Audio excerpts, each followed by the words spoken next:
யோசிச்சுங்க ஒரு 10 இயர்ஸ் ஒரு 15 இயர்ஸ் பிஃபோர்லாம் பிஸ்னஸ்னா okay business is doing business. என்னன்னா வந்துட்டு கவர்மெண்ட்ஸ் ரிலேட்டட் இதில் பண்ணிட்டு இருக்காரு. கவர்மெண்ட் பிஸ்னஸ் எப்படின்னா is assisting people to get job in like government இது கன்சல்டன்சி மாதிரி.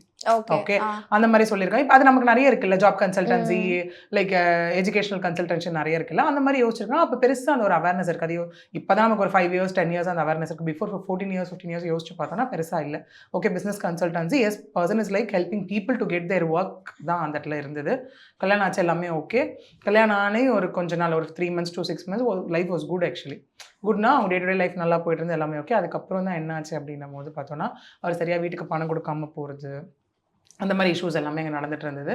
அப்பயும் ஆப்வியஸாக என்ன ஆகும் பொண்ணு வீட்டில் வந்துட்டு சரி எதுவாக இருந்தாலும் ஹஸ்பண்ட் தானே இதெல்லாம் லைஃப்பில் இருக்க தான் செய்யும். நம்ம போய் எதுக்கு 2 சைடு வீட்டு சைடுமே சொல்லிக்கிட்டு அப்படிங்கிற ஒரு கான்செப்ட். இங்கே இவங்க தனியாக தான் இருக்காங்க ஆக்சுவலி.